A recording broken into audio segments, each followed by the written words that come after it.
All right, TGI Friday, September 17, 2021. Apologize about not getting one done last week. We were en route to New York for the 9/11 memorial on Saturday with the new food trailer. We killed Bambi along the way in New Jersey, but just didn't have time to get to last week's update. And with the vote coming up on Tuesday, I just figured I would wait. So the vote, 48, City Council ratifies.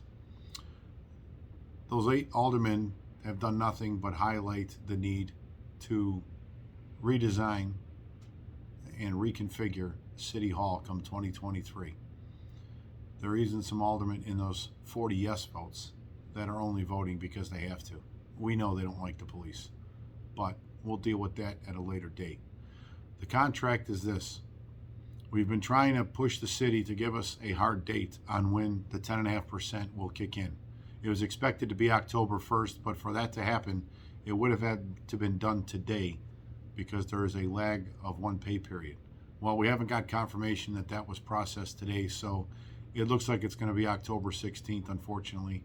Nothing can be simple with this city or this department.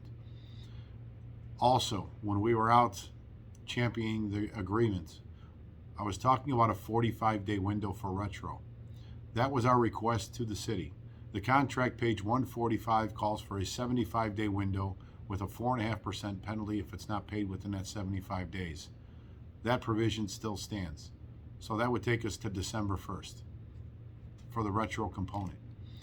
For the duty availability retro, we are being told that that's going to be a separate calculation and a separate check shortly after the retro check because they have to go individually by everybody who was hired after that July 17 date and figure out how much of the retro you're allotted for duty availability. We have a meeting with the city September 27th on the Colwood vaccines. We are not coming off that stance, neither are the sergeants, lieutenants, or captains. We are against the mandate. The city was aware that this needs to be negotiated, which is why we are having these conversations. So after the September 27th meeting, I will update the membership on what happened and where we're at going from there, but we fully expect the city to come up with a counter proposal and a second plan, if you will, on what they originally put out, because Plan A was not acceptable. Some points of interest when it comes to activities, Lodge 7 activities. Today, never forget we say, while 53rd in Nashville, 6 p.m. in the 8th District, will be a memorial roll call and scholarships for Ben Perez and for Bernie Damagala. Please attend if you're in the area. 6 p.m. that starts tonight.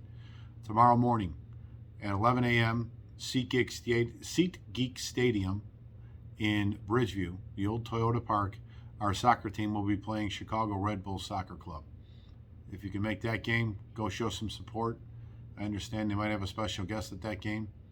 And then Thursday, busy day at the Lodge. 9 to 4, there will be a buddy check.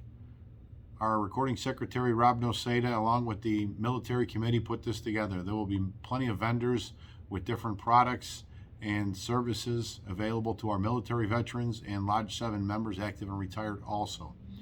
Think about stopping by. There will be a Medal of Honor recipient speaking at 11 o'clock and 2 o'clock coming in special for this event to share his thoughts on military service. So it should be pretty powerful. There isn't many of those guys alive. God bless him for his service. That'll be 9 to 4.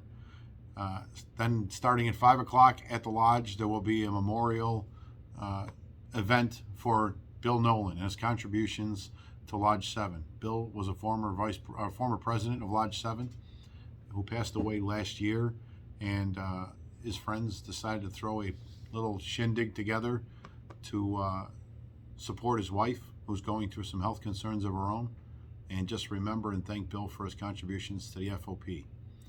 And then lastly, that night at 6 p.m., our CPD Finest Baseball team will be taking on the CFD Fire Baseball team at Comiskey Park. Yes, I said it, Comiskey Park. Guaranteed Rate Park at 6 p.m. or 6:30, I'm sorry. First pitch is at 6:30. There will be a couple of surprise components during that game, so tickets are $10. You can still get in. We're expecting a huge crowd. There's a pregame tailgate party at Armour Square. You can buy tickets for that too. All of these events will be posted on the FOP website.